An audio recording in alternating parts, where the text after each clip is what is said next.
Absolutely false. It gives you many reasons. I'll list. Hey friends, we're going to do a small stream to congratulate me for finishing all my work for the social work, my first social work class. It was really hard. It was really difficult, but it's all in. I'm really tired, but I just want to do a tiny little stream. I'll be like 5-10 minutes, and we'll do one tomorrow.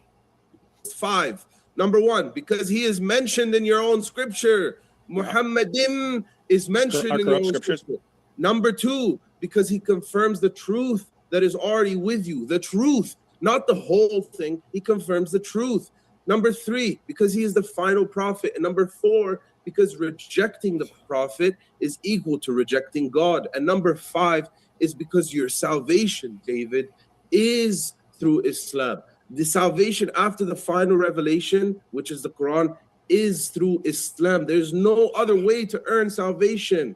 There is no other way. Verse 85 in chapter 3 says, whoever seeks a religion other than Islam, it will never be accepted from him. So no matter how hard you try to justify your position as a Christian or a Jew, this one verse destroys your entire position. I will land my plane there. Thank you so much, James. Isa or Rain? Can I go? I wanted to share one thing. Yeah. Quickly. So we heard Junior saying that you have to do this. So you have to believe in the Prophet of Islam in order to have salvation. The Quran does not say that. We have the Quran right here. The Quran says that indeed the believers who are Jews. Hey friends, could someone put a notification in the Discord? I'm just like really kind of exhausted, just so people know that we're here. Thanks. Christians and Sabians, whoever truly believes in Allah, and Allah doesn't say the Prophet of Islam. That's not in this verse. And does good will have their reward with their Lord. I'm sorry, I think that just refutes it. I don't know how you're going to undermine that. If you want to say the Quran contradicts itself, that's not a good position for you, but that's what it states. So we, like my partner David is saying, we're looking at what the Quran is saying. We're following the Quran. The Quran says the texts are affirmed. If you don't like that, then you could say that the Quran is false. That's not a good position for you. So that's what we have to say. I think that's a zinger right there. We're saying, what does the Quran say? This is what the Quran says. We're saying, we're just telling you what the Quran says. This is a very, very weak straw man attempt, okay? This is a weak straw man attempt. We're telling you what the Quran says is a weak straw.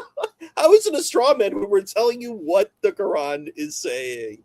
Let's read it. Barry, what do you think about that? Are we just reading what the Quran says? Carefully. Indeed, those who believed and those who were Jews and the Christians and the Sabians clearly distinguishes those who believed from those people. Whoever believes in Allah and the last day and does righteousness shall have the reward with their Lord.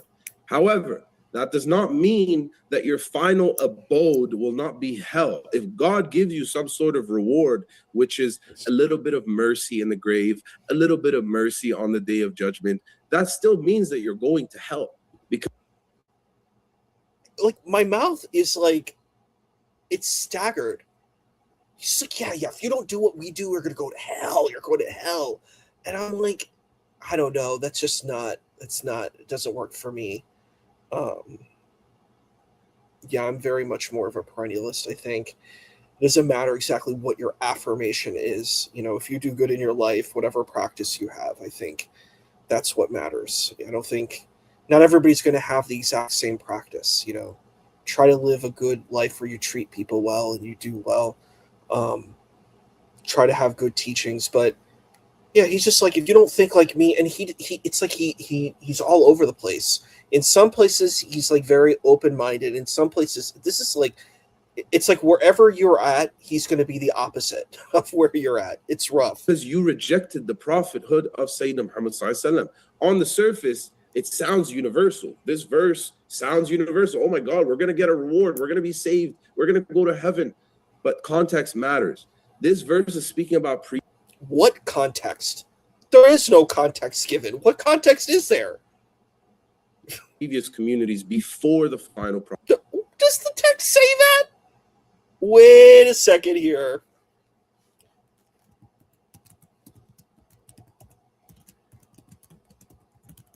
This sounds like another verse from the Quran that's usually accused to the Christians. I wonder if we've heard this verse before.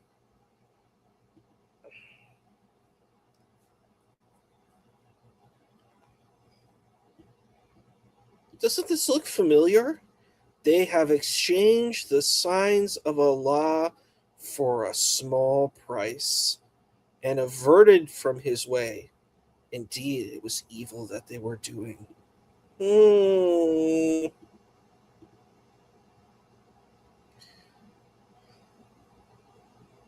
Wow. I don't know what to say about that. It's 9-9. We might have quote code 19 here. No, it's a code 18. There's another verse too. This is the one I want you to see too. This is actually really what it is. Let's see. 1 second.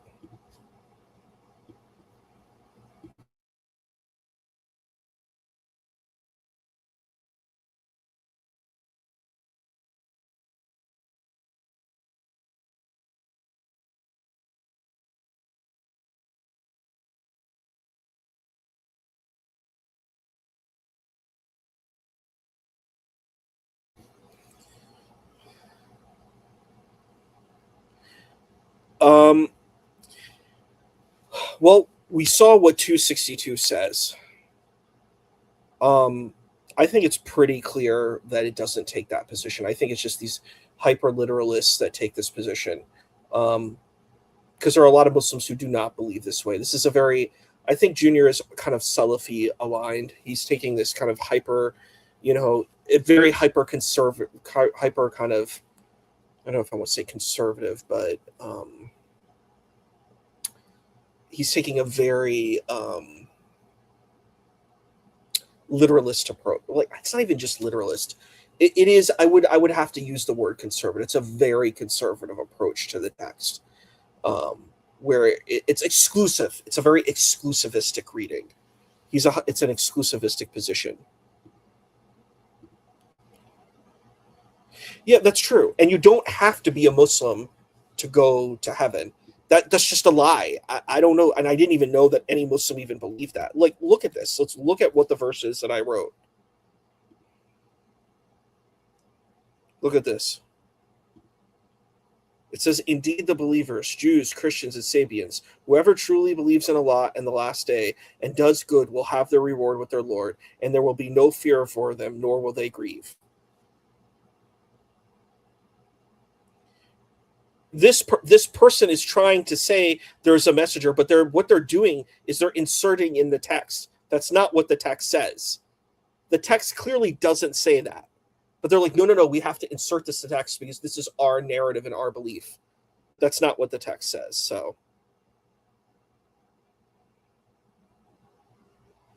So this person wants to they're trying to put, and this is the funny thing that you see. The text says something, and then these other people who are exclusivists try to put their own commentary on there. It makes absolutely no sense that this would be the case. If that argument was true, if what these people are saying is true, then there wouldn't be a jizya. It would just, the people who are Christians and Jews would have to pretty much engage what happened to people who follow indigenous traditions. So even from their hyper literalist, I would say their fanatical type of view, it just doesn't work. Their narrative just doesn't follow. So, yeah.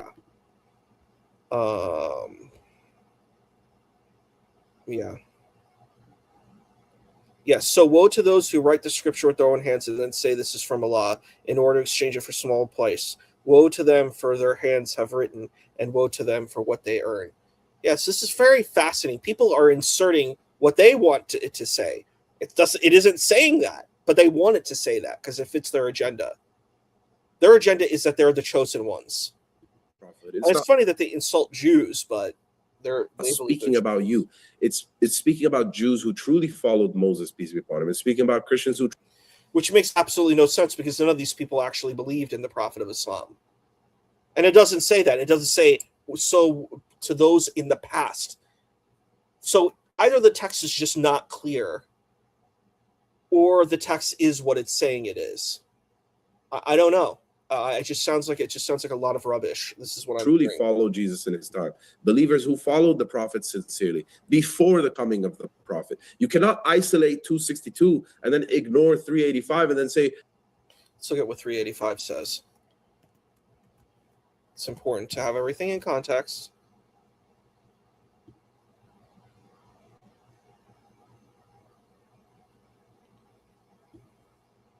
It says, whoever seeks a way other than Islam, it will never be accepted for them, and in the hereafter they will be among the losers.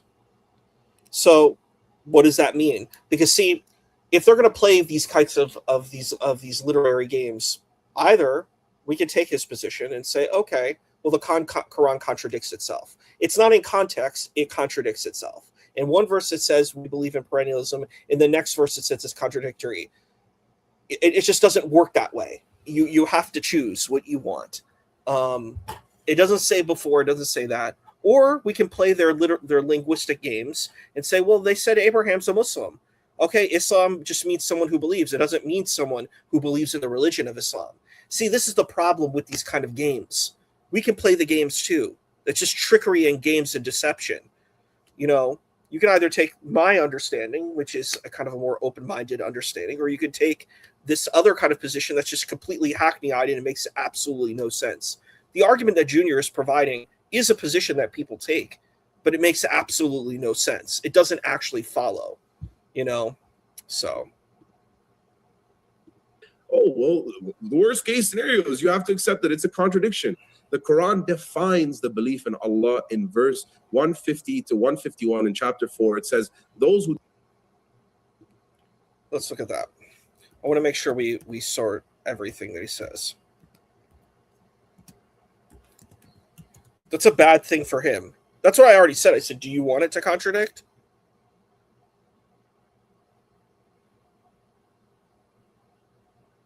What do you say? Let me see. disbelieve Allah in these scenarios, you have to accept that it's a contradiction. The Quran defines the belief in Allah in verse 150 to 151 in chapter 4. It says, those... Okay.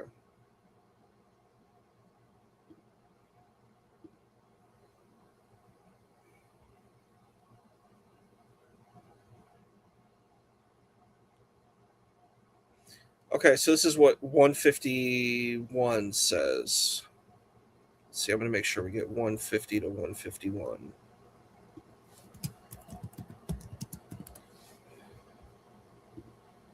Let's look at it.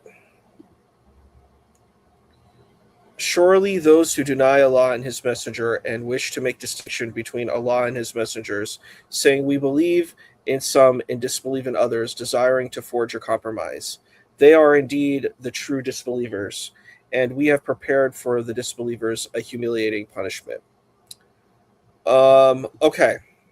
So if we take that position of what he's saying, a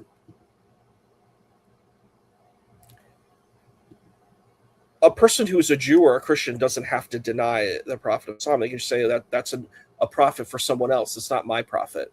That wouldn't be a denial. So even if I take his position to a literalistic, fourth place, it still doesn't work for him. And also he's just saying the Quran contradicts itself. Or if I was like a hypercritical skeptic, which is not a good thing for him, if I took that position, I'm just like, well, stuff is just being made up. Here we're going to be open-minded. Here we're going to be closed-minded. We're just making stuff up as much as we get power, the more closed-minded we become. The less power we have, the more open-minded we are. The more power we have, we're more closed-minded and exclusivist we are. Is that what he wants? Is this what Junior is trying to promote? What he's promoting is a very cynical view of Islam. You can just say, look, it's complex, it's nuanced. We don't know what these words mean. It's kind of more vague in these types of situations. But even if we grant them literally, if we take it all literally, there's ways that you can play these types of these kind of word games and make it still fit. You can make it still reconcile with each other. What do the words mean in these contexts? I think that's an important type of situation. But yeah. What do these things mean and what they are? So I think that's important to consider.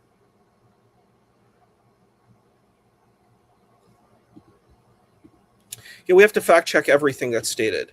Those who disbelieve in Allah and His messengers and wish to make distinction between Allah and His messengers, they are the true disbelievers. There's no difference between the message of Sayyidina Muhammad sallallahu alaihi wasallam, between the message of Jesus, between the message. But there are. That's just not true. They had different messages and different practices. Just saying, well, here's this generic thing about believing in God. Well, we could say everybody just believes in God. It's just such a the thing that he's trying to do is create this extremely generic type of thing and say, well, that's the through line. And that means everybody agreed on all of that stuff, but their practices were different. The religions were different. Judaism is a different religion than Islam. Christianity, they have different practices. But just saying, well, now everybody has to pray 5 times a day. It's just like, it's a very nonsensical thing. It's like, hey, I want to be extremely abstract when it comes to the past, but when it comes to the present, I want to be extremely, precise and conservative, extreme. And I'm just like, that makes no sense. Of Moses, they're all the same. So when you come and affirm your position as that the message of Prophet Muhammad, peace be upon him, is different than these other people, you have become a disbeliever yourself, according to this verse. So then there's no such thing as an Ahlul Kitab. Are they Kafirun or are they Ahlul Kitab? Are you just saying everything makes no sense? Like, what do you want, dude? You can't have your cake and eat it too. You know what I mean? You have to do some reconciliative type of stuff. Chapter 4, verse 150. Now, classical scholars. I just want to say one thing, and then I would like to hear more from Isa and Rain. But look at what you just said. You just said the message of Moses, the message of Jesus, the message of Muhammad. They're all the same message. But the revelation supposedly given to Moses is the Torah. The revelation that was supposedly given to Jesus is the Injil. The revelation that's given to Muhammad is the Quran. And so guess what? Those all are supposed to line up. And that's why Allah can say to the Jews, you follow the Torah. Why? It's supposed to line up with the Quran. That's why Allah can say to the Christians, you've got the gospel, you judge by that. It's supposed to line up. And you understand that it. Wow, that's heavy. But it doesn't say judge by the Quran. It says judge by the Torah. So it's like he wants to have his cake and eat it too. None of this makes sense. To anybody with a common sense, none of this makes sense. Junior's position of what Islam is completely a farce. It's nonsensical. Doesn't line up. And that's the Islamic dilemma. The Quran is affirming these revelations, affirming their preservation, affirming that they're from God, affirming that they're all supposed to line up, and they don't. If it was, then the Quran would have never been revealed. Do you understand the problem that you created? It absolutely would. The Quran says that it was revealed in Arabic, and that it's confirming the Torah in Arabic. The Quran is affirming in Arabic the Torah.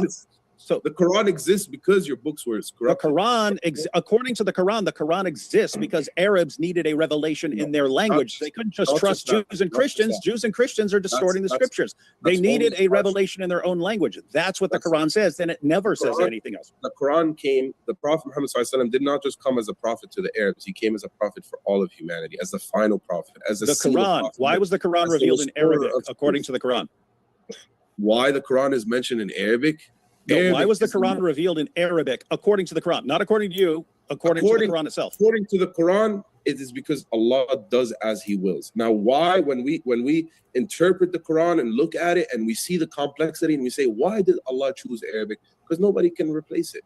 Not even the biggest Arab scholars during the time could even replace or write. He's just making up stuff. All of this stuff is just made up points. These are just made up claims. Yeah, he's making up stuff, and I don't think he understands what his whole thing is completely illogical. Arabic is the most complex language in the world with millions of words, millions. That's false. It's just false. You're just making up claims. All of it's false. The English language has 160,000 or something like that. Millions of words. You have an English language right now that you rely on that comes nothing. A language with millions of words would be impossible to learn. why are you trying to criticize the Quran for being in Arabic when you don't criticize? I'm not criticizing the English. Quran. I'm not at all criticizing the Quran for being in Arabic. I'm saying that the reason the Quran is in Arabic, according to the Quran itself, was so that Arabs would have a revelation in their own language that they could understand. Okay, great. Which verse says that in the Quran? Show me the verse. I already read them to you. Show me the verse. You didn't read this verse. I did read these verses. Here we go. So 14:4, and we sent not a messenger except with the language of his people in order that he might make the message clear for them. So Allah only sends a revelation in the language of the people it's directed to. And so if the Quran's in Arabic, who's it directed to? According to that verse, Arabic speakers. 42:7, and thus have we revealed to you an Arabic Quran that you may warn the mother city and those around it. Arabic speaker, people in Arabia. That's what it's saying. And so if you say, I mean, the Quran has a coherent position. It just doesn't line up with what's outside of the Quran. So the Quran, if you read the Quran from beginning to end, it's what I said earlier. Allah sent a revelation to people in different languages so that they could understand it, because you can't trust people in another language. How do you know they're telling you the truth or if they're lying? But if the Quran says it's revealed in Arabic so that Arabic speaker, and even says if the Arabs were the only people that didn't have a revelation in their own language, then they'd actually have an excuse on Judgment Day, and they'd be able to say, well, if we'd had a revelation, we'd have followed you better than these other people, but we didn't have a revelation. So he sends it to them. That's the position of the Quran. Everyone now has a revelation in their own language that you have to judge by. Jews, you judge by the Torah. Christians, you judge by the gospel. Arabs judge by the Quran. That's what it says. You can say you don't believe it, but I'm just saying you can't say, oh, he revealed the Quran because all the other scriptures have been corrupted. No, he revealed the Quran because all the other scriptures were in a different language. That's what he says. And if you're saying it's wrong, then I'm wondering if you're a Muslim. I mean, you have to go to chapter 7. Last time I think we gave Junior, we let you have the last word. All right, so we're gonna end now. I have to go, but yeah, I think he's living in a fairy tale. But I want to thank you all for coming for our little short stream. That was wild, but thank you so much. Have a great day.